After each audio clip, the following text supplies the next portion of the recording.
ஆபிரகாமின் ஆசீர்வாதம். ஹல்லேலூயா.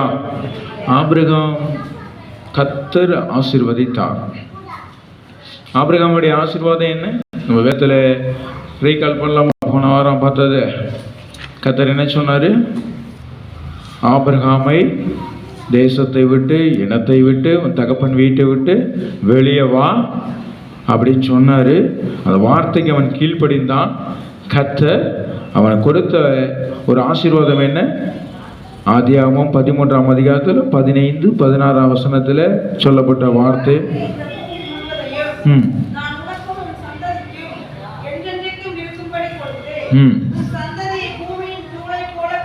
தூளை போல பெருக பண்ணுவேன். ஹல்லேலூயா.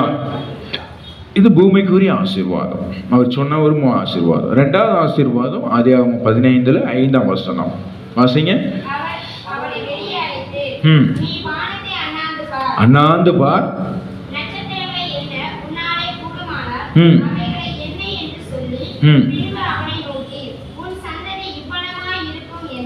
ஹல்லேலூயா. இரண்டாவது ஆசீர்வாதம் வானத்து நட்சத்திரங்களை போல சந்ததியை பெருக பண்ணுவேன்னு சொன்னார். முதல் ஆசீர்வாதம் பூமியின் தூளை போல உன் சந்ததியை பெருக பண்ணுவேன்னு சொன்னார். ஹல்லேலூயா. ரெண்டு காரியம். முதல் காரியம் அவன் கீழ்ப்படிந்தான், விசுவாசித்தான். அந்த விசுவாசத்தில் சோதனை வந்துச்சு. நம்மளுடைய விசுவாசத்துக்கு சில சோதனை வரும். விசுவாசத்தில் நிலைத்து இருக்கிறாங்களா, உறுதியாக இருக்கிறாங்களா அப்படிங்கிற ஒரு சோதனை வரும். நம்முடைய விசுவாச பிள்ளைகளுக்கு 3 விதமான காரியங்கள். ஒன்று கீழ்ப்படியணும், வார்த்தைக்கு கீழ்ப்படியணும், அந்த வார்த்தையை அப்படியே விசுவாசிக்கணும். அந்த வார்த்தை நிமித்தம் சோதனை வரும். அந்த சோதனையில் நம்ம உறுதியாக நின்னோம் அப்படின்னா கர்த்தர் வாக்கு பண்ணின ஆசீர்வாதம் நம்முடைய சிரசின் மேல் வந்து அமரும். ஹல்லேலூயா. அதுதான் கடந்த வாரத்தில் நம்ம பார்த்தோம். ஆபிரகாம் கீழ்ப்படிந்தார், அவர் விசுவாசித்தார். அந்த விசுவாசத்துக்கு ஒரு சோதனை வந்தது. அந்த சோதனையில் அவர் உறுதியாய் நின்றார். அதனால் அந்த வாக்குத்தத்த வார்த்தையை அவர் பெற்றுக்கொண்டார். ஹல்லேலூயா. அதான் ஆதியாகமம் 22ஆம் அதிகாரத்தில் நம்ம பார்த்தோம். என்ன போட்டுருந்துச்சு? சொதரிக்கிறோம். 17ஆம் வசனம்.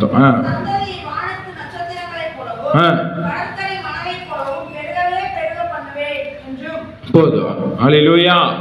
அப்ப அங்க ஆண்டவர் சொல்றாரு, என்ன சொல்றாரு? வானத்து நட்சத்திரங்களை போல உன் சந்ததியை பெருக பண்ணுவேன்ப்பா, கடற்கரை மணலை போல உன் சந்ததியை பெருக பண்ணுவேன்னு சொல்றாரு. இங்க சொல்லப்படுகிற காரியம் என்ன தெரியுமா தேவ பிள்ளைகளை? நல்லா நிமிர்ந்து பாருங்க. இங்க ஆபிரகாம் சொல்றாரு ஆண்டவர், இதுல ஒரு ஆவிக்குரிய வெளிப்பாடு இருக்கு இந்த செய்தியில. நல்ல கவனமா இருக்கணும். இங்க 2 சந்ததியை வேதம் சொல்லுது. ஹல்லேலூயா. நல்ல கவனமா கேட்கணும். முதல் காரியம், வானத்து நட்சத்திரங்களை போல உன் சந்ததியை பெருக பண்ணுவேன், கடற்கரை மணலை போல உன் சந்ததியை பெருக பண்ணுவேன். இங்க 2 சந்ததி சொல்லப்படுது. ஒரு சந்ததி பூமிக்குரிய சந்ததி, ஒரு சந்ததி வானத்துக்குரிய சந்ததி. ஹல்லேலூயா. இது வெளிப்பாட்டின் வார்த்தை. நல்ல கவனமா கேட்கணும். இது கடற்கரை மணலை போல பெருக பண்ணுவேன்னு சொன்னது அது பூமிக்குரிய சந்ததி, அது மாம்ச பிரகாரமான சந்ததி. எனக்கு அருமையான தேவனுடைய பிள்ளைகளே, மாம்ச பிரகாரமான சந்ததி யாரு? எனக்கு அருமையான தேவனுடைய பிள்ளைகளே, மாம்ச பிரகாரமான சந்ததி யாரு அப்படின்னா யூதர்கள். ஹல்லேலூயா. எனக்கு அருமையான தேவனுடைய பிள்ளைகளை, கர்த்தர் ஆபிரகாமை தெரிந்து கொண்டு, ஆபிரகாம் மூலியமாய் ஈசாக்கை தெரிந்து கொண்டு, ஈசாக்கு மூலியமாய் யாக்கோப்பு வருகிறார், யாக்கோப்பு மூலியமாய் 12 கோத்திர பிதாக்கள் வருகிறார்கள். அவர்கள் தான் மாம்சத்தின் சந்ததிகள். ஹல்லேலூயா. எனக்கு அருமையான தேவனுடைய பிள்ளைகள், அதை எப்படி நீங்க சொல்ல முடியும் அப்படின்னா, கர்த்தர் அவர் மாம்சத்திலே வெளிப்பட்டார். எப்படி வெளிப்பட்டார் தெரியுமா? அவர் ஆட்டுக்குட்டியாய் வெளிப்பட்டார். ஹல்லேலூயா. எனக்கு அருமையான தேவனுடைய பிள்ளைகளை, யூத ஜனங்களுக்கு அவர் எப்படி வெளிப்பட்டார் தெரியுமா? ஒரு ஆட்டுக்குட்டியாய் வெளிப்பட்டார். ஆட்டுக்குட்டி என்ன தேவ பிள்ளைகளே? ஆட்டுக்குட்டி ஒரு பூமிக்குரிய விலங்கு, அது வீட்டு விலங்கு, அது பலிக்குரிய விலங்கு. ஆகையால தான் யூதர்களுக்கு அவர் எப்படி வெளிப்பட்டார் தெரியுமா? ஒரு ஆட்டுக்குட்டியாய் வெளிப்பட்டார். நீங்கள் வேதத்தில் வாசி பார்த்தீங்கன்னா செய்தி போகுது. அவருடைய முதல் வருகை செய்தி எப்படி போகுது தெரியுமா? யூதர்களுக்கு எடுத்தவங்க வாசிங்க. லூக்கா 2ஆம் அதிகாரம். ஸ்தோத்திரம்.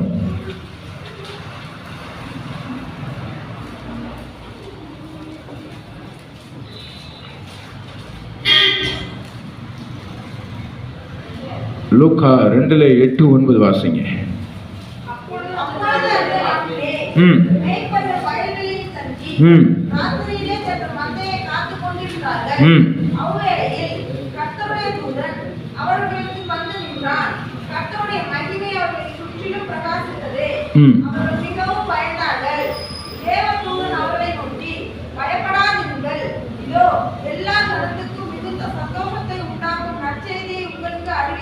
போதும். ஹல்லேலூயா. கிறிஸ்துவுடைய பிறப்பு, கிறிஸ்துவுடைய வருகை, முதல் வருகைய யூதர்களுக்கு எங்க தெரிவிக்கப்படுகிறது? இடையர்களுக்கு. ஹல்லேலூயா. மேய்ப்பர்களுக்கு, ஆடு மேய்க்கிறவர்களுக்கு. யூதர்களுடைய தொழிலே ஆடு மேய்க்கிறது தான். எனக்கு அருமையான தேவனுடைய பிள்ளைகளே, அவர் யூதர்களுக்கு தன்னுடைய பிறப்பையும் வருகையும் முதல் வருகையும் யார்கிட்ட வெளிப்படுத்துறாரு? மேய்ப்பர்கள்ட்ட வெளிப்படுத்துறாரு. எனக்கு அருமையான தேவனுடைய பிள்ளைகளே, அதனாலதான் அழகா யோவான் சொன்னாரு. யோவான் 1ஆம் அதிகாரத்துல 29ஆம் வசனத்தை வாசிங்களேன்.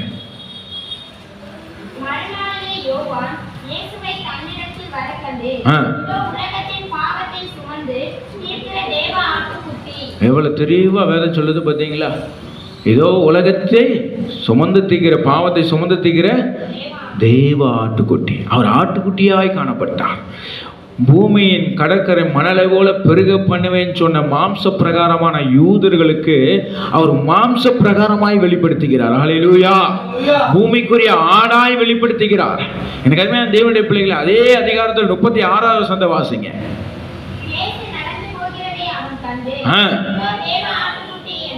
ஹல்லேலூயா. அவர் தேவ ஆட்டுக்குட்டியா வெளிப்பட்டார். அவர் எப்படிப்பட்டவரை வெளிப்பட்டார்? அவர் பூமிக்குரிய சந்ததி யாரு? ஹல்லேலூயா. அவர் பூமிக்குரிய சந்ததி யாரு? யூதர்கள், மாம்ச பிரகாரமான சந்ததி. அவங்க பூமிக்குரிய சந்ததியா இருக்கிறாங்க.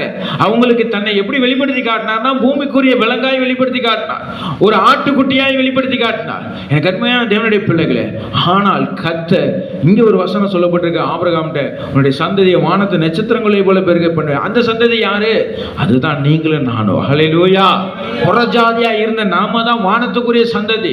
எனக்கு அருமையான தேவனுடைய பிள்ளைகளே, அவர் அப்படிப்பட்ட புறஜாதியர்களுக்கு எப்படி வெளிப்பட்டார் தெரியுமா? அதனுடைய பிறப்பை குறித்து நீங்கள் வேதத்துல வாசிச்சு பார்த்தீங்கன்னா, மத்தேயு சுவிசேஷ புஸ்தகத்துல 2ஆம் அதிகாரத்துல நீங்க வேதத்தை எடுத்து 1-2 வசனத்தை வாசிங்க.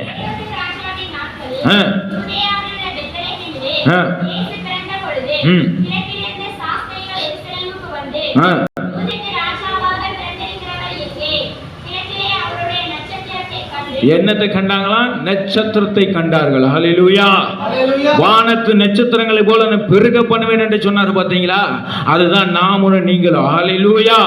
எனக்கு அருமையான தேவனுடைய பிள்ளைகளை, புறஜாதிக்கு தேவனுடைய வருகையும் தேவனுடைய பிறப்பும் எப்படி வெளிப்படுகிறது தெரியுமா? சாஸ்திரிகளுக்கு நட்சத்திரம் மூலியமாய் வெளிப்படுகிறது. ஹல்லேலூயா. கர்த்தர் நமக்கு எப்படிப்பட்டவராய் வெளிப்படுகிறார்? நட்சத்திரமாய் வெளிப்படுகிறார். அதான் வேதம் சொல்லுது. வெளிப்படுத்தின விசேஷ புஸ்தகத்துல 22ஆம் அதிகாரத்துல நீங்கள் 16ஆவது வசனத்தை ஒருவர் வாசிப்போம்.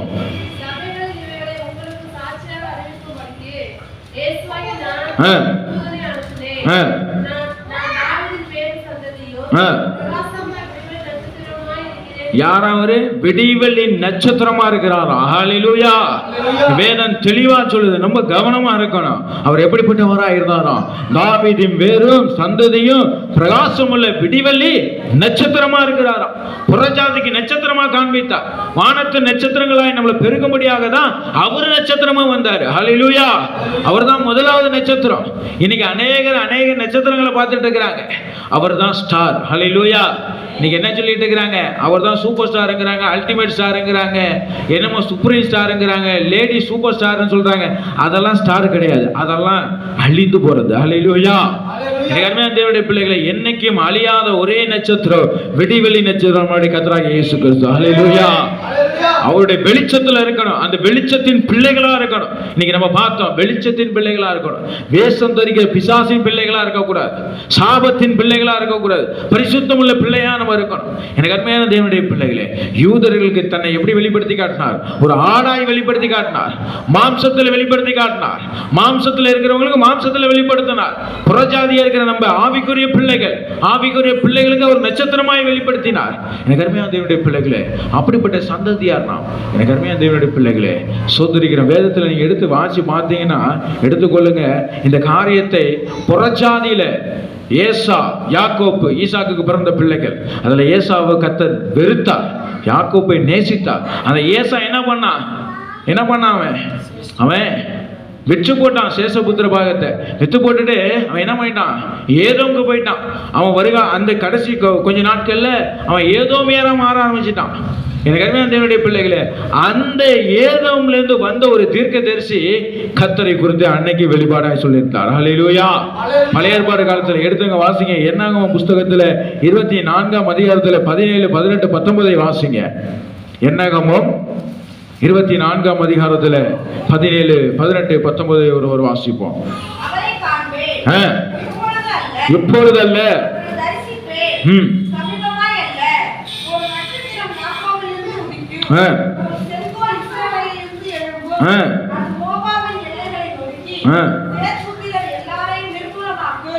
போதும். ஹல்லேலூயா. இதை கர்த்தராகிய இயேசு கிறிஸ்துவோடைய சுதரிக்கிறோம், அவருடைய வருகையை குறித்த அடையாளம். ஹல்லேலூயா. இங்க எவ்வளவு அருமையா பார்த்தீங்களா? புறஜாதியிலேருந்து வந்த ஒரு தீர்க்கதரிசி பழைய ஏற்பாடு காலத்துல தெளிவா சொல்லிட்டாரு. மீண்டும் வசனத்தை வாசிங்கம்மா. அவரை காண்பேன், இப்பொழுதல்ல,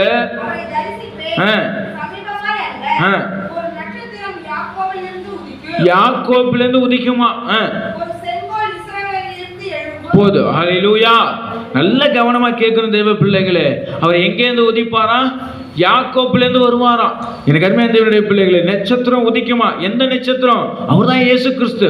நல்ல கவனமா வேதத்தை வாசிக்கிற பிள்ளைகள் கவனமா கேட்கணும். புதிய ஏற்பாடு எழுதுறதுக்கு முன்பாகவே இது எப்ப எழுதப்பட்டது?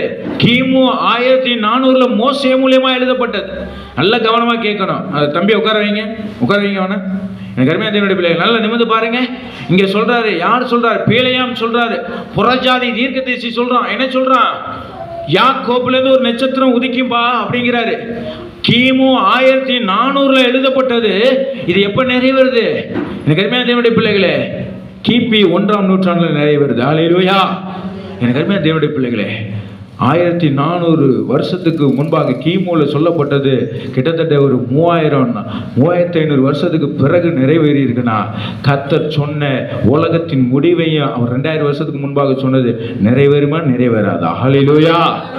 இன்னுமா சட்டையா நம்ம இருந்தோம் அப்படின்னா தேவனுடைய வருகையில கைவிடப்படுவோம். பிசாசுடைய ராஜ்யத்துக்குள்ள போனோம் அப்படின்னா நொறுக்கப்பட்டு போயிடுவோம். ஹல்லேலூயா. ரொம்ப கவனமா இருக்கணும். எனக்கு அருமையான தேவனுடைய பிள்ளைகளே, நல்ல கவனமா கேட்கணும். நம்ம சொன்னது போன வாரத்துல என்ன எடுத்தோம்? ஆபிரகாமுக்கு ஆசீர்வாதம். என்ன ஆசீர்வாதம் ஆண்டவர் சொன்னாரு? வானத்து நட்சத்திரங்களை போல உன் சந்ததியை பெருக பண்ணுவேன், பூமியின் கடற்கரை தூளை போல உன் சந்ததியை பெருக பண்ணுவேன்பான்னு சொன்னார். அதை அவர் கீழ்ப்படிந்தார். அந்த வார்த்தையை கீழ்ப்படிந்தார். அதை அப்படியே விசுவாசித்தார். அந்த விசுவாசிக்கிறதுல, அந்த விசுவாசத்துல ஒரு சோதனை வந்துச்சு. அந்த சோதனையில அவர் ஜெயித்தார். என்ன ஜெயித்தார்? உன் ஏக சுதனும் பாராமல் உன் பிள்ளையை பலி கொடுக்க சொன்னேன், ஆனா நீ பலி கொடுக்க வந்த, அதனால உனக்கு இப்படிப்பட்ட ஆசீர்வாதம் நான் கொடுக்கிறேன்னு சொன்னார். ஹல்லேலூயா. எதுக்காக நான் சொல்றேன்னா, போன வாரம் வராத பிள்ளைகளுக்காக அதை ரீகால் பண்றேன். ஆபிரகாம் அந்த வாக்குத்தத்த ஆசீர்வாதத்தை எப்படி சுதந்திரத்துக் கொண்டார் என்றால், முதலாவது கீழ்ப்படிந்தார் இந்த வார்த்தைக்கு. அடுத்து அந்த வார்த்தையை விசுவாசித்தார். ஹல்லேலூயா. அந்த வார்த்தையை விசுவாசித்தனுடைய வாழ்க்கையில நடக்கும் பொழுது அந்த விசுவாசத்துக்கு ஒரு சோதனை உண்டானுச்சு. அந்த சோதனையில அவர் உறுதியாய் நின்றார். ஹல்லேலூயா. உறுதியாய் நிற்கும் பொழுது கர்த்தர் சொன்ன வாக்குத்தத்த வார்த்தை அவனுடைய வாழ்க்கையிலே பலித்தது. ஹல்லேலூயா. இததான் போன வாரம் நம்ம பார்த்தோம். அது என்ன? இந்த வாரம் நம்ம இதோட தொடர்ச்சியை தான் பார்க்கிறோம். அது என்ன? வானத்து நட்சத்திரங்களை போல சந்ததியை பெருக பண்ணுவேன், அதே போல கடற்கரை மணலை போல சந்ததியை பெருக பண்ணுவேன் அப்படின்னு சொல்லியிருக்கிறார்னா, இங்க சொல்லப்படுகிறது 2 சந்ததி. ஹல்லேலூயா. ஆவிக்குரிய சந்ததி, இன்னொன்று மாம்ச பிரகாரமான சந்ததி. ஆவிக்குரிய சந்ததி வானத்து நட்சத்திரங்கள் சந்ததி, அதே போல மாம்ச பிரகாரமான சந்ததி இது கடற்கரை மணல் போல உள்ள சந்ததி. ஹல்லேலூயா. கடற்கரை மணல் போல உள்ளது, அது பூமியில இருக்கும். அது பூமிக்குரிய சந்ததி, அது மாம்ச பிரகாரமான சந்ததி. அது யாரு அப்படின்னா யூதர்கள். யூதர்கள் வார்த்தையை சிலுவையில் அடிச்சிட்டாங்க, வார்த்தையை அங்கீகரிக்கல. எனக்கு அருமையான தேவனுடைய பிள்ளைகளே, நியாய பிரமாணத்தை தான் இன்னும் பிடிச்சிட்டு இருக்கிறாங்க. அவங்க கிருபையின் பிரமாணத்தை ஒதுக்கி தள்ளிட்டாங்க. எனக்கு அருமையான தேவனுடைய பிள்ளைகளே, மாம்சத்தில் வெளிப்பட்ட யெகோவா தேவன், அவர் தான் இயேசு கிறிஸ்து, அவரை அவர்கள் ஏற்றுக்கொள்ளவில்லை. எனக்கு அருமையான தேவனுடைய பிள்ளைகளே, அவர் மாம்சத்தின் பிரகாரமாகவே இருக்கிறாங்க, சோதரிக்கிறார். அவர்கள் தான் கடற்கரை மணலை போல உள்ளவர்கள். நம்ம யார் தெரியுமா? வானத்து நட்சத்திரத்தின் சந்ததிகள். எனக்கு தேவனுடைய பிள்ளைகளே, புறஜாதியா இருந்த நம்மளை மனவாட்டியா ஆக்கி நம்மளை நட்சத்திரமாய் கர்த்தர் மாற்றி இருக்கிறார். ஹல்லேலூயா. அதனால்தான் மாம்ச பிரகாரமா இருக்கிறவங்களுக்கு அவர் மாம்ச பிரகாரமாய் இடையர்களுக்கு அவர் வெளிப்பட்டார். தாவீதின் ஊரிலே, பெத்லகேம் ஊர்ல ஒருத்தர் பிறப்பார் என்று யூதர்களுக்கு இடையர்கள் மூலியமாய் செய்தி போகுது. ஹல்லேலூயா. ஆனால் நமக்கோ, புறஜாதியா இருக்கிற நமக்கோ எப்படி செய்தி வருது தெரியுமா? அவருடைய பிறப்பு சாஸ்திரிகள் மூலியமாக வானத்து நட்சத்திரங்களை பார்த்து அவருடைய பிறப்பை தெரிந்து கொள்கிறார்கள். ஹல்லேலூயா. நிகழ்மையா தேவனுடைய பிள்ளைகளே, நம்ம யார் தெரியுமா? நம்ம வானத்துக்குரிய பிள்ளைகள். அப்படி வானத்துக்குரிய பிள்ளைகளை நம்ம கடந்து கொள்ளணும். நம்ம பூமிக்குரிய பிள்ளைகளை நம்ம இருக்கக்கூடாது. தேவனுடைய பிள்ளைகளே, அவர்கள் வார்த்தையை புறக்கணித்தார்கள், ஆனால் நம்ம வார்த்தையை ஏற்றுக்கொண்டிருக்கிறோம். ஹல்லேலூயா. சோதரிகள் எனக்கு அருமையான தேவனுடைய பிள்ளைகளே, ஆனாலும் எனக்கு அருமையான தேவனுடைய பிள்ளைகளே, யூதர்கள் வார்த்தையை நிராகரித்தார்கள். அதான் வேதம் சொல்லுது. யோவான் 1ஆம் அதிகாரத்தில் 11ஆம் வசனத்தை ஒரு வாசிப்போம். வேகமா வாசிங்க. யோவான் சுவிசேஷ புஸ்தகம் 1ஆம் அதிகாரத்தில் 11ஆவது வசனத்தை வாசிப்போம். சொந்தமானதிலே வந்தார்.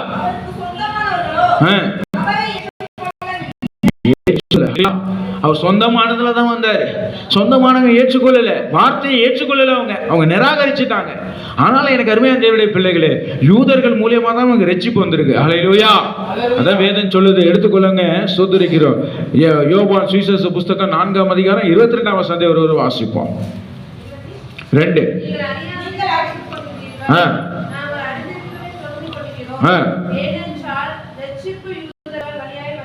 ஹல்லேலூயா.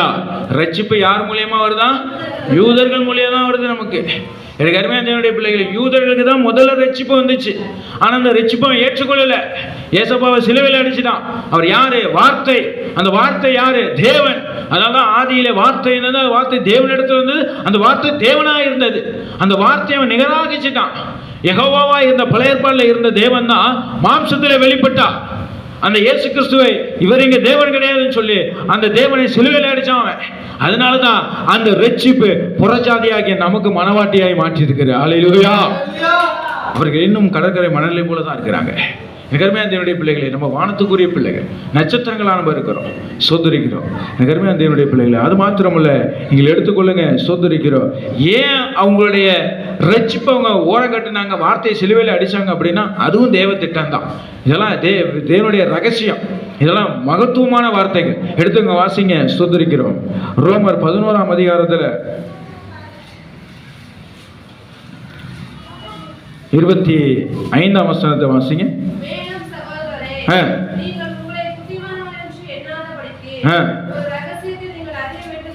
இது ரகசியம். வாசிங்கம்மா.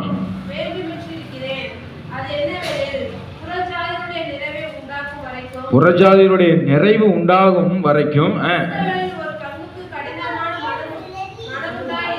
ஹல்லேலூயா. எப்படியா வேத தெளிவா சொல்லுது பாத்தீங்களா? புறஜாதியருடைய நிறைவு உண்டாகும் வரைக்கும் இஸ்ரவேலின் ஒரு பங்கு கடினமான மனது உண்டாயிருக்கும். ஹல்லேலூயா. நீங்க இதை இங்கிலீஷ் பைபிள்ல பாத்தீங்கன்னா கிங்ஸ் ஜேம்ஸ் வெர்ஷன்ல அங்க கடினமான மனதுண்டாய் இருக்கு அப்படிங்கிற இடத்துல பிளைண்ட்னஸ் போட்டிருக்கு. ஹல்லேலூயா. அவருடைய கண்கள் குருடாய் இருக்குன்னு எழுதியிருக்கு. எனக்கு அருமையான தேவனுடைய பிள்ளைகளே, யூதர்களுடைய இருதயம் கடினமாய் அவங்களுடைய கண்கள் குருடா இருக்கிறது காரணம் எதுக்கு தெரியுமா? நம்ம எல்லாம் ரட்சிக்கப்படணுங்கிறதுக்காக தான். ஹல்லேலூயா. அன்னைக்கு யூதர்களுக்கு நேரா செய்தி போனுச்சு, வார்த்தை போனுச்சு. அப்பா, நான் தான்ப்பா தேவன், மாம்சத்துல வெளிப்பட்டிருக்கிறேன், என் வார்த்தையை கேளு, என்னுடைய ரத்தத்துல நீ உடன்படிக்கை பண்ணிக்கொள்ளு, பரிசுத்தமாய் வாழு, உத்தமமாய் இரு அப்படின்னு சொல்லி வார்த்தை போனுச்சு. அந்த வார்த்தையை பிடிச்ச உடனே சிலுவையில் அடிச்சுட்டான். அதனாலதான் இவருடைய இரத்த பலி எங்கள் மேல, எங்கள் பிள்ளைகள் மேல வரும்னு சொன்னோன்னதான் அந்த இரத்த பலி தீத்துராயின் காலத்துல கிபி 70ஆம் நூற்றாண்டுல எல்லாம் சங்கரிக்கப்பட்டார்கள். ஹல்லேலூயா. எனக்கு அருமையான தேவனுடைய பிள்ளைகளை, இன்னைக்கு அதே வார்த்தை தான் அடியேன் மூலமா உங்கள்கிட்ட பேசிட்டு இருக்கு. இந்த வார்த்தையை கேட்டு நீங்கள் மறுரூபம் அடைந்தீர்கள் ஆனால் வானத்துக்குரிய பிள்ளைகளா நீங்க மாறுவீங்க. ஆனா வார்த்தையை நிராகரிச்சீங்கன்னா நீங்களும் அடிக்கப்பட்டவர்களாய் மாறுவீங்க. ஹல்லேலூயா. எனக்கு அருமையான தேவனுடைய பிள்ளைகளே, கடற்கரை மணலே உள்ள சந்ததியா இருக்கக்கூடாது, வானத்து நட்சத்திரங்களா இருக்கணும். சோதரிக்கிறோம். எனக்கு அருமையான தேவனுடைய பிள்ளைகளே, அன்று யூதர்கள் வார்த்தை சிலுவையில் அடித்தார்கள். இது ஒரு வெளிப்பாட்டின் செய்தி. நல்ல கவனமா இருக்கணும். நம்மளாம் பரிபூர்ணம் அடையணுங்கிறதுக்காக தான் யூதருடைய கண்களை அவர் குருடாய் மாற்றினார். ஹல்லேலூயா. சோதரிகள். அது மாத்திரமல்ல தேவனுடைய பிள்ளைகளே, வேதத்தில் நீங்க வாசிச்சு பார்த்தீங்கன்னா நம்மளும் ஆவிக்குரிய யூதர்கள். வேதத்தில் ரோமர் 2ஆம் அதிகாரத்தில் 28, 29ஆம் வசனத்தை ஒரு வாசிப்போம். ஆதலால் யூதன் அல்ல,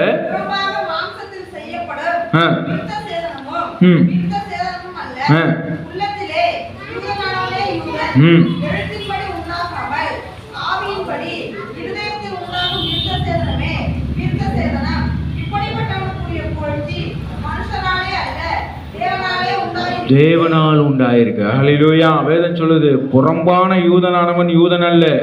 புரியுதா உங்களுக்கு சொல்றது? புறம்பாக மாம்சத்திலே செய்யப்படும் விருத்த சேதனம் விருத்த சேதனம் அல்ல. எனக்கு அருமையான தேவனுடைய பிள்ளைகள், இன்னைக்கு பார்த்தீங்கன்னா ஆபிரகாம் கதை சொன்ன அந்த விருத்த சேதனம், சோதரிகள் ஆண் பிள்ளைகளுடைய நுனித்தோலை கட் பண்ணி எடுத்துருவாங்க. அதுதான் இஸ்லாமியர்கள் என்ன செய்யறாங்க, அதை யூதர்கள் என்ன செய்யறாங்க. அது விருத்த சேதனம்லாம் அவங்க யூதர்கள் அல்ல. உன்னுடைய இருதயம் விருத்த சேதனம் பட்டிருக்கணும். ஹல்லேலூயா. உன் இருதயத்துல பாவ உணர்வு இருக்கா, அதை கட் பண்ணி தூக்கி எறிஞ்சிடணும். அவன் தான் யூதன். அப்படிப்பட்டவனா இருக்கணும். இன்னைக்கு சபைக்கு வருகிற பிள்ளைகள் இந்த வார்த்தையை கேட்கும் பொழுது உங்க இருதயத்துல தேவையில்லாத அழுக்கு பாவ கரைகள் இருந்துச்சு அப்படின்னா அதை எல்லாத்தையும் கட் பண்ணி தூக்கி எறிஞ்சிருக்க. நீங்க அப்படிப்பட்ட பிள்ளைகளா இருக்கணும். வானத்து நட்சத்திரமான சந்ததியா நீங்க மாறணுமா? வானத்துக்குரிய பிள்ளைகளாய் மாறணுமா? உங்களுடைய வாழ்க்கையில உங்களுடைய இருதயத்தில் இருக்கிற பாவ கரைகள் பாவ உணர்வுகளை கட் பண்ணி தூக்கி எறிஞ்சிருங்க. உங்களுடைய உள்ளத்துல பரிசுத்தமுள்ள பிள்ளையாய் மாறுங்க. அவங்க தான் யூதர்கள். ஹல்லேலூயா. அப்போஸ்தலனாகிய பவுல் அதான் தெளிவா சொல்றாரு. அப்போஸ்தலனாகிய பவுல் யாரு? அவர் புறஜாதிக்கு ஒரு தீர்க்கதரிசி, புறஜாதிக்கு ஒரு அப்போஸ்தலன். எனக்கு அருமையான தேவனுடைய பிள்ளைகளே, புறஜாதி நம்ம தான். புறஜாதியா இருந்த நம்மளை தான் கர்த்தர் மனவாட்டியாய் மாற்றி இருக்கிறார். மனவாட்சியை மாற்றி கர்த்தர் நம்மளை வானத்து நட்சத்திரங்களாய் மாற்றி இருக்கிறார். ஆபிரகாமுடைய எல்லா விதமான ஆசீர்வாதங்களும் கிறிஸ்து இயேசுவின் மூலமாய் நமக்கு நிறைவேறப்படுகிறது. ஹல்லேலூயா. அருமையான தேவனுடைய பிள்ளைகளே, இனி காலம் செல்லவே செல்லாது. இனி காலம் செல்லவே செல்லாது. ரொம்ப கவனமா இருக்கணும். அருமையான தேவனுடைய பிள்ளைகளே, அவர் புறஜாதி எப்படிப்பட்டவராய் காணப்பட்டார்? வானத்து நட்சத்திரங்களாய் காணப்பட்டார். நமக்கும் அவர் கர்த்தர் உடன்படிக்கை செய்திருக்கிறார். என்ன உடன்படிக்கை செய்திருக்கிறார் தெரியுமா? அவருடைய ரத்தத்தினால் நம்மளை உடன்படிக்கை செய்திருக்கிறார். அதனால தான் அடிக்கடி சொல்லுவேன், வானத்து நட்சத்திரங்களாய் மாறணும் அப்படின்னா, வானத்துக்குரிய பிள்ளைகளாய் மாறணும்னா இந்த பூலோகத்தில் நம்ம ஞானஸ்தானம் பெற்றுக்கொள்ள வேண்டும். ஹல்லேலூயா. ஞானஸ்தானம் பெற்றுக்கொள்ளும் பொழுதுதான் பரலோகத்தில் உங்க பேர் எழுதப்படும். தேவனுடைய பிள்ளைகளை வேதம் சொல்லுது. மத்தேயு சுவிசேஷ புஸ்தகத்துல 26ஆம் அதிகாரத்துல சோதரம் 28ஆம் வசனத்தை ஒரு வாசிப்போம்.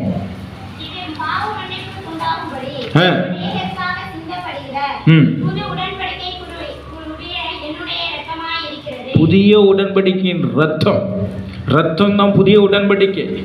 பாவங்கள் மன்னிக்கப்படணும் அப்படின்னா அவருடைய ரத்தத்தினால் கழுவப்படணும். அந்த ரத்தத்தினால் எப்படி கழுவ முடியும் அப்படின்னா ஞானஸ்தானம் எடுக்கும் பொழுது தான். ஹல்லேலூயா. அப்படி நீங்க ஞானஸ்தானம் எடுக்கும் பொழுது இயேசு கிறிஸ்துவின் ரத்தத்தினால் நீங்க கழுவப்படுவீங்க. உங்க பாவங்கள் மன்னிக்கப்படும். அப்பதான் உங்க பேர் பரலோகத்தில் எழுதப்படும். அப்பதான் நீங்க வானத்துக்குரிய பிள்ளைகளாய் மாறுவீங்க. எனக்கு அருமையான தேவனுடைய பிள்ளைகளே, அப்படிப்பட்டவர்களாய் இருக்கும் பொழுதுதான் நம்ம ஆபிரகாம் கொடுக்கப்பட்ட சந்ததியாய் நம்ம மாறுவோம். ஹல்லேலூயா. அது தெளிவா கலாத்தியர் 3ஆம் அதிகாரத்துல 16ஆம் வசனத்துல பவுல் தெளிவா எழுதியிருக்கிறார். அடுத்தவங்க வாசிங்க. கலாத்தியர் 3ஆம் அதிகாரம் 16ஆவது வசனத்தை ஒரு வாசிப்போம்.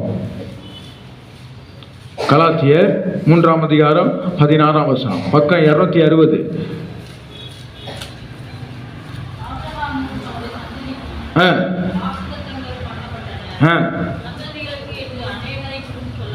அநேகரை பத்தி சொல்லாமல்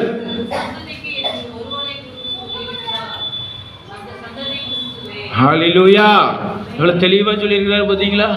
வாக்கு தத்தம் பண்ணப்பட்டிருக்கு. அநேக சந்ததிகளுக்கு கிடையாது, ஒரே சந்ததி. அந்த சந்ததி யாரு? கிறிஸ்து. ஹல்லேலூயா. எனக்கு அருமையான தேவனுடைய பிள்ளைகளே, ஈசாக்கு ஆவிக்குரிய பிரகாரமாக ஒரு கிறிஸ்துவின் அடையாளம். எனக்கு அருமையான தேவனுடைய பிள்ளைகளே, நம்ம இயேசு கிறிஸ்துவும் ஈசாக்கு போல தான். ஹல்லேலூயா. அருமையான தேவனுடைய பிள்ளைகளே, ஆவிக்குரிய சந்ததியை பெற்றிருக்கிறோம் நம்ம. அருமையான தேவனுடைய பிள்ளைகளே, கிறிஸ்துவின் சந்ததியா நம்ம இருக்கணும். சாதாரண சந்ததியா இருக்கக்கூடாது. கிறிஸ்துவின் உபதேசத்துல இருக்கணும், கிறிஸ்துவோடைய வாழ்க்கையில இருக்கணும், கிறிஸ்துவோடைய வார்த்தையில இருக்கணும். அப்படி இருக்கும் பொழுதுதான் நீங்க வானத்துக்குரிய பிள்ளைகளாய் காணப்படுவீர்கள். ஹல்லேலூயா. வானத்துக்குரிய பிள்ளைகளா நம்ம மாறணும் அப்படின்னா ஞானஸ்நானம் எடுக்கணும். மூலிகை ஞானஸ்நானம் எடுக்கணும். என்ன ஞானஸ்நானம் எடுக்கணும்? கர்த்தராகிய இயேசு கிறிஸ்துவின் நாமத்திலே ஞானஸ்நானம் எடுக்கணும். இன்னைக்கு அநேகர் என்ன ஞானஸ்நானம் எடுக்கிறாங்க? வேதத்தில் சொல்லப்படாத ஞானஸ்நானம் எடுக்கிறாங்க. எனக்கு அருமையான தேவனுடைய பிள்ளைகளை, அப்போஸ்தலர் 2ஆம் அதிகாரத்தில் 38ஆம் வசனத்தில் சொல்லப்பட்டிருக்கு. அந்த வசனத்தை ஒரு வாசிங்க. அப்போஸ்தலர் 2. மனம் திரும்பி பாவ மன்னிப்புக்கென்று இயேசு கிறிஸ்துவின் நாமத்தினாலே போதும். ஹல்லேலூயா. பாவ மன்னிப்பு வேணும்னா இயேசு கிறிஸ்துவின் நாமத்தில் ஞானஸ்நானம் எடுக்கணும். பிதா குமாரன் பரிசுத்தாவின் நாமத்தில் ஞானஸ்நானம் எடுக்கக்கூடாது. எனக்கு அருமையான தேவனுடைய பிள்ளைகளை, வேதத்தில் அப்போஸ்தலர்கள் இயேசுவின் நாமத்தில் ஞானஸ்நானம் கொடுத்துருக்காங்க. ஒருத்தவனு பிதா குமாரன் பரிசுத்தாவின் நாமத்தில் ஞானஸ்நானம் பெற்றுக்கொள்ளவும் இல்லை, அதே போல ஒருத்தவருக்கு ஞானஸ்நானம் அப்போஸ்தலர்கள் கொடுக்கவும் இல்லை. அந்த நாமத்தில் பிதா குமாரன் பரிசுத்தாவிங்கிறது நாமம் அல்ல, அது பட்ட பேர், காரண பேர். பிதாங்கிறது பேர் கிடையாது, குமாரங்கிறது பேர் கிடையாது, பரிசுத்தாவிங்கிறது பேர் கிடையாது. பேருங்கிறது கர்த்தராகிய இயேசு கிறிஸ்து. எனக்கு அருமையான தேவனுடைய பிள்ளைகளே, பிதாவா இருக்கிறவர் தான் கர்த்தர். பரலோகத்தில் பிதாவா இருந்த கர்த்தர் தான் அவர் குமாரனாய் வெளிப்பட்டார். இப்பொழுது பரிசுத்தாவியா இருக்கிறார். அதனாலதான் கர்த்தராகிய இயேசு கிறிஸ்து. நம்ம பாவம் மன்னிக்கப்படணும் அப்படின்னா, பரலோகத்தில் நம்ம பேர் எழுதப்படணும்னா கர்த்தராகிய இயேசு கிறிஸ்துவின் நாமத்தில் தான் ஞானஸ்நானம் எடுக்கணும். அதுதான் ஞானஸ்நானம். ஒரே ஞானஸ்நானம், ஒரே கர்த்தர், ஒரே ஞானஸ்நானம், ஒரே விசுவாசம். அந்த ஒரே விசுவாசம் என்ன? இஸ்ரவேலே கேளும், தேவனாகிய கர்த்தர் ஒருவரே கர்த்தர். ஒரே கர்த்தர், 3 கர்த்தர் இல்ல, 3 தேவன் கிடையாது. எனக்கு அருமையான தேவனுடைய பிள்ளைகளே, ஒரே கர்த்தர். ஹல்லேலூயா. இந்த யெகோவா தேவன் தான் இயேசு கிறிஸ்துவாய் வந்தார். அந்த இயேசு கிறிஸ்துவாய் இருக்கிறவர் தான் இப்பொழுது பரிசுத்தாவியா இருக்கிறார். 3 பேர் அப்படின்னா நம்ம விக்கிரக ஆராதனை செய்யறவங்களா ஆயிடுவோம். இல்ல 3 பேர் ஒரே ஆளா இருக்கிறாங்க அப்படின்னா அது பிசாசு. ஹல்லேலூயா. 3 தன்மையிலே வெளிப்பட்ட ஒரே தேவன், அவர் தான் கர்த்தராகிய இயேசு கிறிஸ்து. ஹல்லேலூயா. அந்த நாமத்தை தான் ஞானஸ்நானம் எடுக்கணும். எனக்கு அருமையான தேவனுடைய பிள்ளைகளே, பிதா வேற, குமாரன் வேற, பரிசுத்தாவி வேற பிதற்றி கொண்டு இருக்கிறாங்க. அதெல்லாம் பொய்யான உபதேசம், பொய்யான சத்தியம். சத்தியம்னா ஒண்ணுதான், சுத்தரிக்கிறோம். நானே வழியும் சத்தியமும் ஜீவனமா இருக்கிறேன். அதே தான் சத்தியம். யாரு? அவர் தான் இயேசு கிறிஸ்து. அவர் மாம்சத்துல வெளிப்பட்டாருங்க. அதனால தாங்க என் தேவனே என் தேவனே ஏன் என்னை கைவிட்டு கேட்குறாங்க. அப்போ அங்கே ஒரு தேவனை கூப்பிட்டாரே அப்படின்னு சொல்றாங்க. அப்படி கிடையாது. நீங்க சங்கீதத்தில் போய் படிச்சு பார்த்தீங்கன்னா தெரியும். சங்கீதம் 45ஆம் அதிகாரம் நினைக்கிறேன். மாம்சமான யாவும் தேவனை கூப்பிடும் அப்படின்னு சொல்லப்பட்டிருக்கு. அவர் மாம்சத்தில் வெளிப்பட்டார், அதனால மாம்சம் கூப்பிடுது. எனக்கு அருமையான தேவனுடைய பிள்ளைகளே, அவர் மாம்சத்தில் வெளிப்பட்டா. எனக்கு அருமையான தேவனுடைய பிள்ளைகளை, ரொம்ப கவனமா இருக்கணும். இன்னைக்கு இந்த சத்தியத்தை நீங்க விளங்கி கொள்ளணும். இயேசு கிறிஸ்துவின் நாமத்தில் ஞானஸ்நானம் எடுத்தாதான் நீங்க உங்க பேர் பரலோகத்தில் எழுதப்படும். பிதாகுமார பரிசுத்தாவின் நாமத்தில் ஞானஸ்நானம் எடுத்தா அந்த ஞானஸ்நானம் செல்லாது. எனக்கு அருமையான தேவனுடைய பிள்ளைகளை, ஒருத்தவங்க சர்டிஃபிகேட் வாங்கணும், ஒரு குழந்தைக்கு பர்த் சர்டிஃபிகேட் வாங்கணும் அப்படின்னா அப்பாவோட இனிஷியல் தான் முன்னாடி போடுவாங்க. நம்மளுடைய அப்பா யாரு?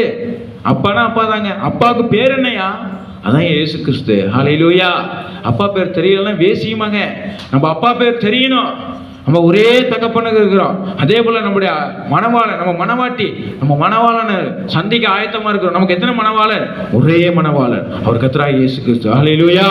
நமக்கு 2 மணவாளன் 3 மணவாளன்னா நம்ம வேசியாயிருவோம். ரொம்ப கவனமா இருக்கணும், ரொம்ப கவனமா இருக்கணும். இந்த கடைசி நாட்கள்ல சத்தியத்துக்கு விரோதமாக அநேகரை விதைத்து கொண்டு இருக்கிறாங்க. சத்தியத்துக்கு விரோதமாக வழிநடத்திட்டு இருக்கிறாங்க. எனக்கு தேவனுடைய பிள்ளைகளை, சத்தியத்தில் நிலைத்திருங்க. அப்போதான் தேவனுடைய வருகையில காணப்படுவோம். ஹல்லேலூயா. எனக்கு தேவனுடைய பிள்ளைகளை, நீங்க வேதத்தை எடுத்து வாசிங்கன்னா சோதரிக்கிறோம். வானத்து நட்சத்திரங்களை போல கர்த்தர் நம்மளை பெருகும்படியாக புறச்சாதியா இருக்கிற நம்மளை வானத்து நட்சத்திர சந்ததியா நம்மளை கொண்டு வந்திருக்கிறார். ஹல்லேலூயா. கிறிஸ்துவின் சந்ததி தான் வானத்து நட்சத்திரங்களின் சந்ததி. எனக்கு அருமையான தேவனுடைய பிள்ளைகளை, அதனாலதான் இந்த சந்ததிக்கு 7 சபைகளை கொடுத்திருக்கிறார். நீங்க வெளிப்படுத்தின அதிகாரத்தில் பார்த்தீங்கன்னா 7 பொன் குத்துவிளக்குகள் மத்தியிலே உலாவினார். 7 பொன் குத்துவிளக்குகள்னா என்ன? 7 சபை. இதெல்லாம் தெளிவா தெரியணும். 7 சபையை குறிக்குது. அதே போல அவருடைய தன்னுடைய கரங்களில் 7 நட்சத்திரங்களை ஏற்றியிருந்தார். என்ன நட்சத்திரம்? அதான் அந்தந்த சபைக்கு ஏற்படுத்தின ஊழியக்காரவங்க நட்சத்திரங்களா இருந்தாங்க. எனக்கு அருமையான தேவனுடைய பிள்ளைகளை, ரொம்ப கவனமா இருக்கணும். நட்சத்திரங்கள், எனக்கு அருமையான தேவனுடைய பிள்ளைகளை, இந்த நட்சத்திர காலத்துல தான் நம்ம வாழ்ந்துட்டு இருக்கிறோம். வானத்து நட்சத்திரங்களை போல பெருக பண்ணணும் அப்படின்னா இங்க நீங்க மறுரூபம் அடைய வேண்டும். ஹல்லேலூயா.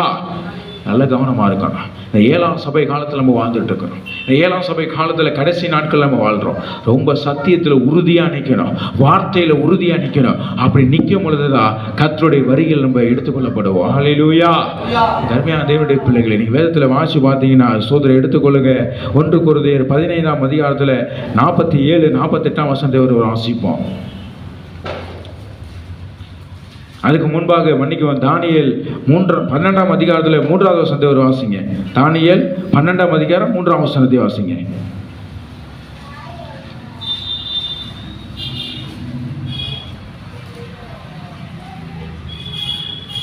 வாசிங்க.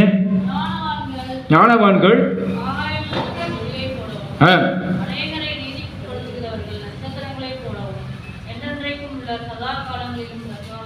ஹல்லேலூயா. எவ்வளவு தெளிவா தானியேல் எழுதியிருக்காரு பார்த்தீங்களா? என்ன போட்டிருக்கு? ஞானவான்கள் ஆகாய மண்டலத்தின் ஒளியை போலவும் அநேகரை நீதிக்கு உட்படுத்துகிறவர்கள் நட்சத்திரங்களை போலவும் என்றென்றைக்கும் உள்ள சதா காலங்களிலும் பிரகாசித்திருப்பார்கள். நீ இந்த ஞானத்தை பெற்றுக்கொள்ளணும். யாரு தேவன், எந்த நாமத்தில் ஞானஸ்நானம் எடுக்கணும், எப்படிப்பட்ட தெய்வனை நம்ம ஆராதிக்கிறோம், எந்த காலத்துல நம்ம இருக்கிறோம், இனி வருகிற காலம் எப்படி இருக்கும், இந்த ஞானத்தெல்லாம் நம்ம பெற்றுக்கொள்ள பிள்ளைகளா இருக்கணும். அப்படி பெற்றுக்கொண்ட பிள்ளைகளா இருந்தீங்க அப்படின்னா நம்ம எப்படிப்பட்டவர்களா இருப்போம்? நீதிக்கு உட்படுகிறவர்கள் நட்சத்திரங்களை போல என்றென்றைக்கும் உள்ள சதா காலங்களிலும் பிரகாசித்திருப்பீர்கள். சதா காலங்கள் நட்சத்திரங்களை போல நம்ம இருக்க போறோம். நட்சத்திரங்களா இருக்க போறோம். நம்ம ரொம்ப கவனமா இருக்கணும். நட்சத்திரங்களா நம்ம மாறணும். எங்களுமே அந்த வேண்டிய பிள்ளைகளே, மாம்ச பிரகாரமான சந்ததியை நம்ம இருக்கக்கூடாது, ஆவிக்குரிய சந்ததியா இருக்கணும். வேதத்தில் எடுத்து வாசிங்க. 1 கொரிந்தியர், இப்ப வாசிங்க 1 கொரிந்தியர் 15ஆம் அதிகாரத்துல 47, 48 வாசிங்க.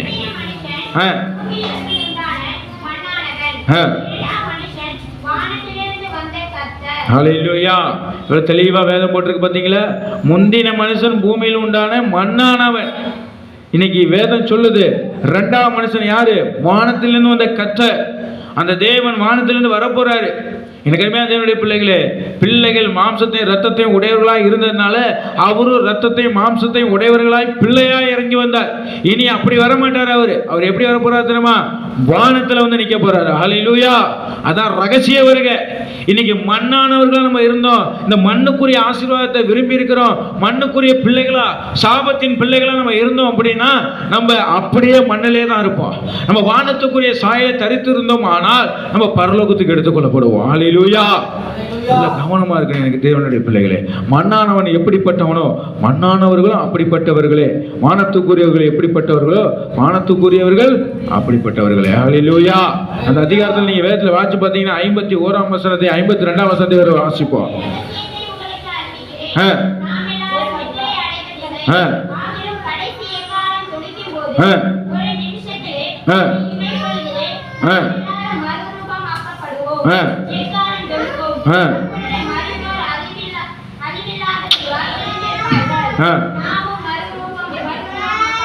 சோத்ரம் போதும். ஹல்லேலூயா.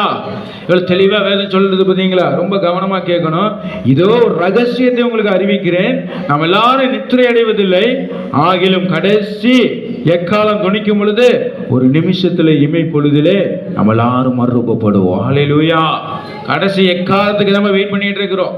நல்ல கவனமா இருக்கணும். இனி காலம் செல்லாது, உலகத்துடைய முடிவுக்கு வந்துட்டோம். கடைசி எக்கால வானத்துல துணிக்கும் பொழுது உயிரோடு இருக்கிற நம்ம மறுரூபம் அடைவோம். மரித்தவர்கள் என்ன பண்ணுவாங்க?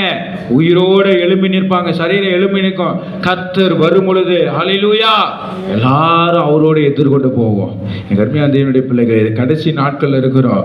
இனி காலம் செல்லவே செல்லாது. ஞானஸ்நானம் எடுத்த பிள்ளைகள் தேவனை காண்போம். ஹல்லேலூயா. ஞானஸ்நானம் எடுத்தா மட்டும் போதாது, பரிசுத்தமாய் வாழணும், உண்மையா இருக்கணும், ஜெபிக்கணும், வேதத்தை வாசிக்கணும், உங்களுடைய வாழ்க்கையில சாட்சியை காட்டணும், உங்க வாழ்க்கையில தேவனுடைய வார்த்தையை வெளிப்படுத்தி காட்டணும். அப்படி காட்டும் பொழுதுதான் வானத்துக்குரிய பிள்ளைகளா நீங்க இருப்பீங்க. இல்ல ஞானஸ்நானம் எடுத்துட்டு எப்பயும் போல நான் பாவம் செய்வேன், எப்பயும் போல இருப்பேன், வருகைக்கு போவேன் அப்படின்னு கனவு கண்டுட்டு இருந்தாலும் போக முடியாது. ஹல்லேலூயா. நீ மண்ணான சாயல் தான் தெரிஞ்சிருக்கன்னு அர்த்தம். மண்ணான சாயல் என்ன? மாம்ச பிரகாரமான கிரியைன்னு அர்த்தம். மாம்ச பிரகாரமான சிந்தை இருந்துச்சுன்னா மண்ணான சாயல் தெரிஞ்சிருக்கிறோம். அதான் கலாத்தியர் 5ஆம் அதிகாரத்தில் சொல்லப்பட்டிருக்கு. மாம்ச பிரகாரமான காரியங்கள் அத்தனை காரியம் சொல்லப்பட்டிருக்கு. அதே ஆவிக்குரிய பிள்ளைகள், ஆவியினாலே கழுவப்பட்ட பிள்ளைகள், அவர் ரத்தத்தினால் கழுவப்பட்ட பிள்ளைகள், வானத்துக்குரிய சாயலை தரித்த பிள்ளைகள் ஆவிக்குரிய கனிகளை வெளிப்படுத்துவார்கள், கனியை வெளிப்படுத்துவாங்க. அப்படிப்பட்ட பிள்ளைகள் தான் பரலோகத்துக்கு போவாங்க. ஹல்லேலூயா. கடைசி எக்காலத்துக்கு தான் நம்ம ரொம்ப காத்திருக்கிறோம். இனி காலம் செல்லாத தேவ பிள்ளைகளே, இது கடைசி நாட்களில் வாழ்றோம். நம்ம எப்படிப்பட்ட சந்ததியை நம்ம வாங்கணும்?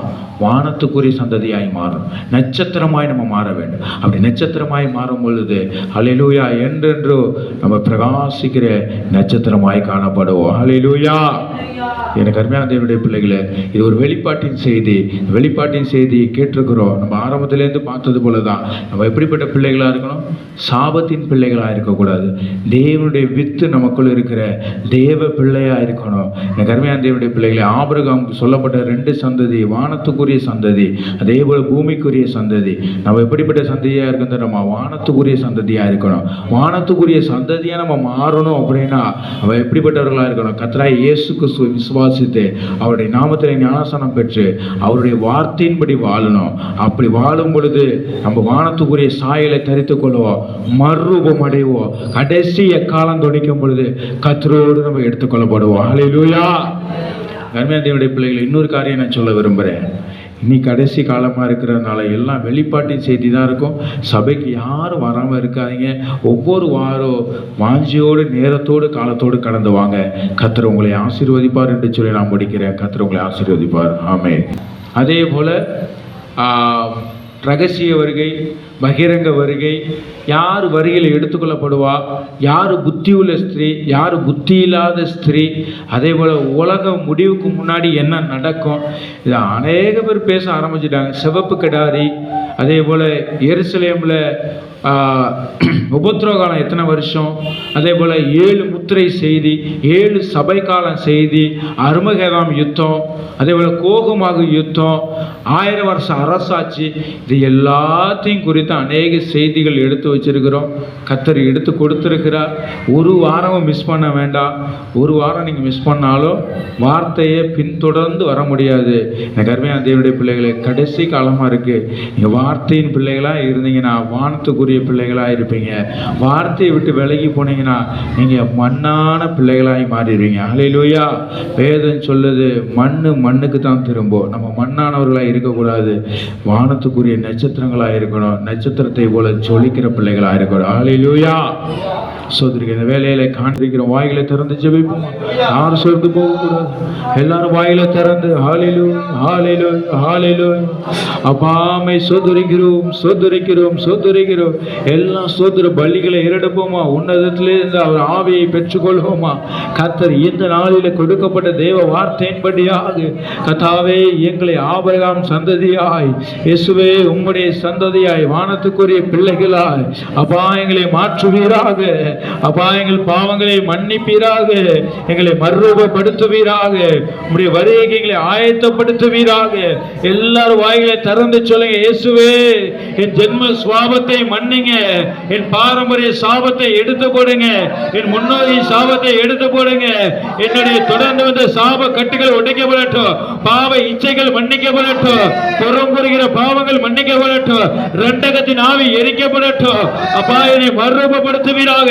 கோழி சொல்லுகிற பாவங்கள் மன்னிக்கப்படட்டும், புறம்புறுகிற பாவங்கள் மன்னிக்கப்படட்டும். என்னை ஆவியினால் நிரப்பு. எல்லாரும் வாயிலை திறந்து பேசுங்க, ஏசப்பட்ட பேசுங்க. ஏசப்பா என்னை ஆபிரகாமின் சந்ததியாய் மாற்றுவீராக, ஆவிக்குரிய பிள்ளைகளாய் மாற்றுவீராக, வல்லமையால் நிரப்புவீராக, அபிஷேகத்தால் நிரப்புவீராக. வந்திருக்கிற பிள்ளைகளை ஆசீர்வதிங்க, அவர்கள் கட்டுகளை அறுப்பீராக, கயிறுகளை அறுப்பீராக. இவர்கள் விரோதமாய் எழும்புகிற பில்லிசூனிய ஆவிகள் எரிக்கப்படட்டும்.